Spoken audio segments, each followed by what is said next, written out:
سرکار غریب نواز رضی اللہ تعالی عنہ، تنہا آپ کا احسان، سارے صوفیاء کو آپ چھوڑ دیجئے، اس احسان کو یاد دلانا اس لیے ضروری ہے کہ تقریباً یہ 10-20 سال میں زیادہ ہو گیا، اس کے پہلے سے باضابطہ بڑے پر اسرار طریقے سے ایک پلاننگ کے تحت آپ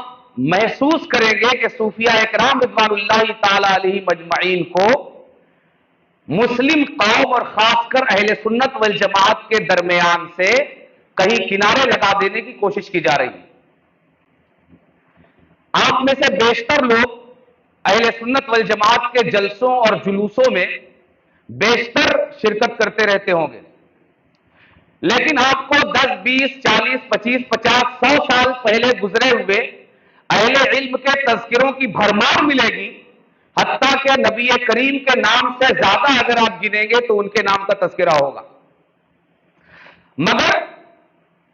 اس ہندوستانی قوم کے عظیم محسن سرکار خواجہ غریب نواز کا تذکرہ آپ کو نہیں ملے گا،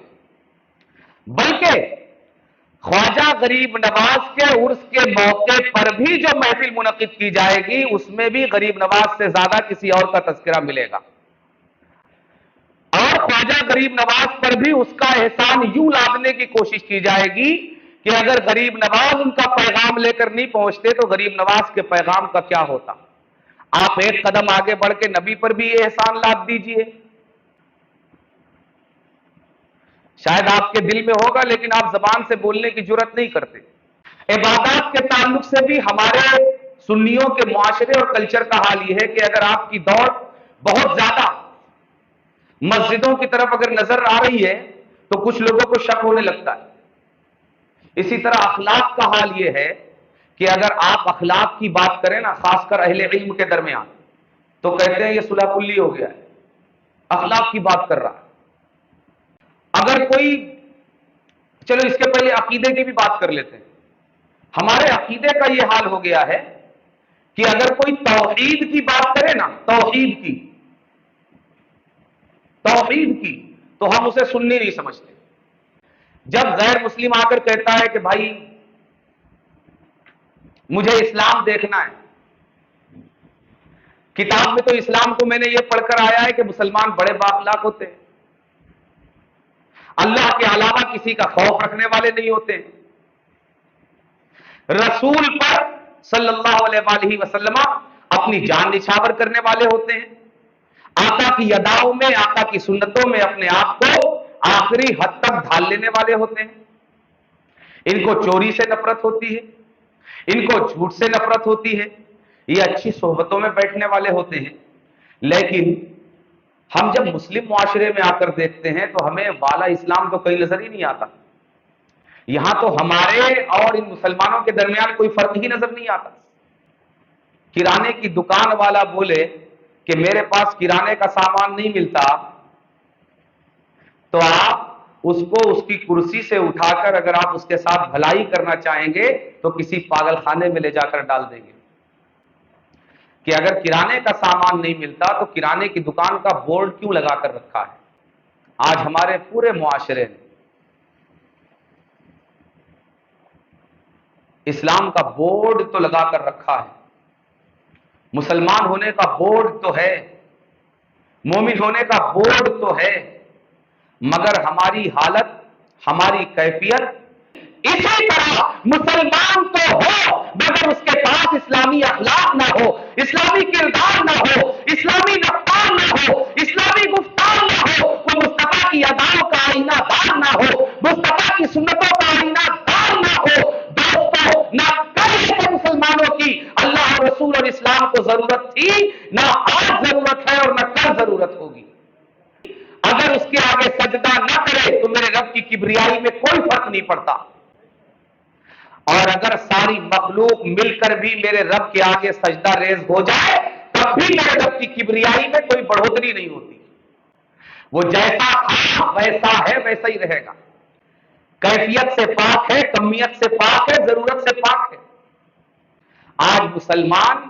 اس دنیا میں ایک بڑی تعداد میں بستا ہے، لیکن اس کے باوجود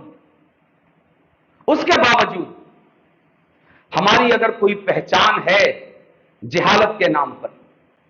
ہماری کوئی پہچان ہے جذباتیت کے نام پر، ہماری کوئی پہچان ہے، ہم کیا تھے؟ ہم وہ تھے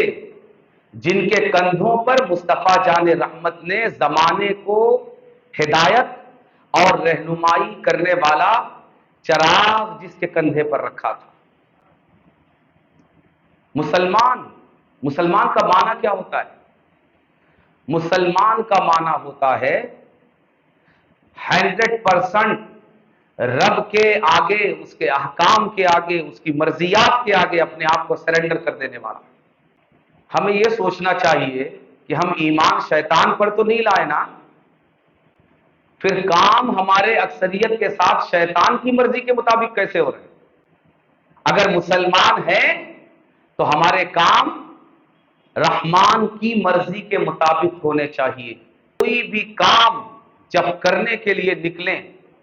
تو کسی انسان کو خوش کرنے کے لیے نہیں، بلکہ سب سے پہلے اپنے رب کو خوش کرنے کے لیے۔ ہماری حیثیت یہ ہو گئی ہے کہ ہم جلسوں میں بریانی کے بغیر نہیں آتے، پتہ ہے آپ کو؟ پتہ ہے کہ نہیں یہ بات؟ اگر آپ کو جلسے میں سنی مسلمانوں کو اگر جلسے میں بلانا ہے تو دیگ چڑھائیے بریانی کی، اور وہ دیگ آپ جلسے سے پہلے پلیز مت کھولیے گا۔ 12:30، 1، 2، 3، 4 جب جلسہ ختم ہو تب کھولیے، 4 بجے بھی بریانی کھانے کے لیے تیار۔ یہ حیثیت اور یہ اوقات ہو گئی ہے ہماری۔ یہ ہنسنے کا نہیں، رونے کا مقام ہے کہ اللہ اور رسول کی بات سننے کے لیے بھی جیسے جانوروں کو بلانے کے لیے یوں کرنا پڑتا ہے، ایسے ہاتھ میں اناج لے کر۔ باتیں سخت ہے، معاف کیجئے گا، مگر درد دل ہے اور یہ سچائی ہے۔ رسول نے اس لیے ہمیں مسلمان نہیں بنایا۔ اللہ کی وحدانیت کے اقرار اور رسول کی رسالت پر ایمان کا یہ مطلب نہیں ہے کہ ہم دین کو اس طرح کھلواڑ بنا لیں۔ ہم اس مقام پر پہنچ گئے کہ بریانی بنائی جائے اور اس کا ڈھکنا بھی پروگرام سے پہلے ہرگز نہ کھولیں۔ پروگرام ختم ہونے کے بعد 2 بجاؤ، 2:30 بجاؤ، 4، 5 بجاؤ، جو بھی بجاؤ کھولیے، ہم بیٹھ کر کھانے کے لیے تیار ہیں۔ اس جلسہ عام کا تبرک جو آپ کو لے کر جانا ہے وہ صرف ایک جملہ ہے، اور وہ ایک جملہ صرف یہ ہے کہ خدا دیکھ رہا ہے۔